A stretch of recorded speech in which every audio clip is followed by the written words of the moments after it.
Hey there, Reggie Rivers, founder and president of the Gala team, and want to share what I'm doing right now. I am rereading a book called "Who Moved My Cheese" by Spencer Johnson. It's a little book, but it's really good and it's really relevant to what's happening right now in with the COVID-19 pandemic. "Who Moved My Cheese" is basically the story about four characters. You have two mice named Scurry and Sniff, and then you have two little people who are the same size as mice, and their names are Him and Haw. Scurry and Sniff are just mice. They're simple creatures. They act on instinct and they move around. Him and Haw are humans. They're complex thinkers. They're complicated people. They're emotional people, and they use their brains to solve problems. Well, all four of them need to find cheese every day, and that cheese exists in a maze, and all four of them had successfully found cheese at Cheese Station C. C is in the alphabet letter C. So every day they went to Cheese Station C. Every day, Scurry and Sniff, the two mice, they got up at the crack of dawn. They went through the maze and they found their cheese and they got their cheese and they enjoyed it. And then they would go sniffing around and looking at other places. Well, Him and Haw are humans. They knew where the cheese was. They knew their cheese was going to be there every day. So they started sleeping in later and later, and they wouldn't sprint to the cheese. They would just walk to the cheese, and they would sit down, and they'd eat their fill of cheese. Well, one morning when they get up, Scurry and Sniff, the two mice, they go running out like they usually do at the crack of dawn. They get to Cheese Station C, and there's no cheese there.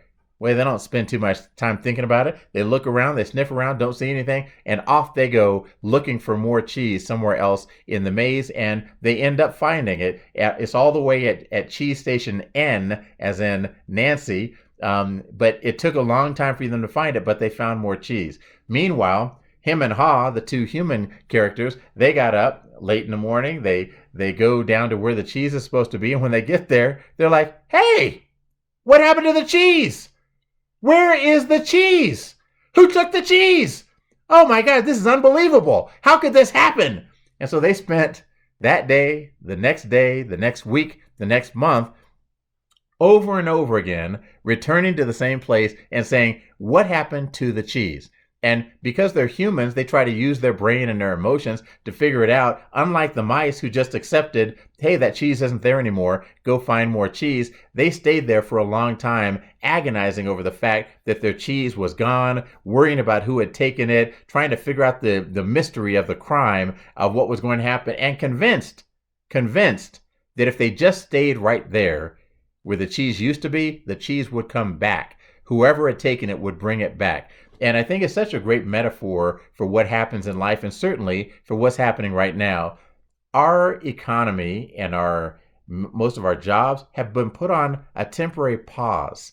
And we're all kind of sitting around saying, "Hey, somebody moved the cheese, but don't worry about it. The cheese is going to come right back." I mean, as soon as this is over, there's going to be so much pent up demand. The cheese is going to come right back to where it was. So we should just stay right here.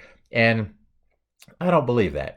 I have my experience of being in the NFL, my experience of working in the corporate world, my experience working as a benefit auctioneer, my experience being a small business owner has taught me that once the cheese goes, it never comes back. Or at least it doesn't come back in the same way, in the same form, in the same place. And I think that's true now. If we're sitting around in the nonprofit fundraising world saying, "Hey, let's just put it on pause. Pretty soon, everything's going to come back the way that it was before," I think we're fooling ourselves. We should be pivoting to think about how will we raise this money if it doesn't come back the way that it was before. If social distancing forces us to not do events in the fall because the coronavirus is still around and it can still spread, and cases, we could get a second resurgence of this virus if we're not careful with our social distancing. So if we can't do live events in the fall, what would we do?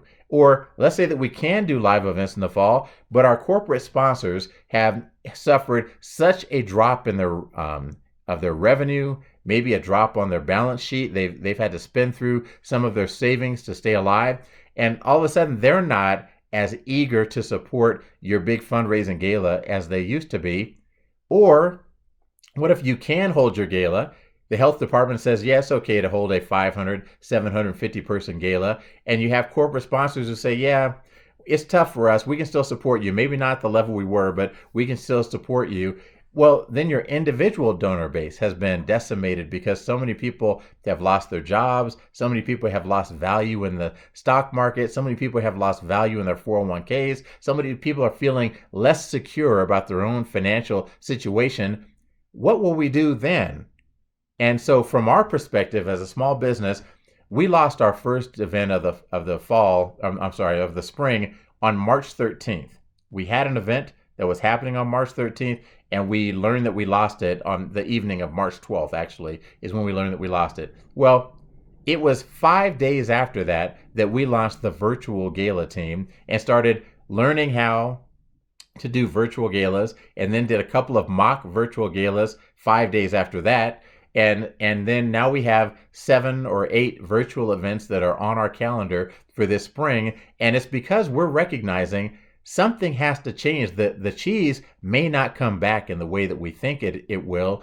And a virtual gala is a way to pivot and still raise the money that you need without having all of the costs of the venue, of the catering, of the entertainment, of the various other things that you have to pay for. To not have all those costs, well, that means you also don't have to raise as much money because you don't have as many costs to overcome. And so a virtual gala might be the answer for some of these fall events who right now are thinking, well, let's just wait it out. Everything's going to be fine. This is going to go away in July and we'll all be fine. That's waiting for the cheese to come back exactly the way it was before, to the exact same place that it was before. And I'm not convinced that that is wise. I think we should all recognize the cheese has moved. And when the cheese comes back, the cheese is going to be in a different form and probably a different place than it is right now. And we should spend this time trying to figure out how we'll succeed in this new environment with the cheese in a new location. How can we be successful doing that? We would love to help you figure that out. Thank you.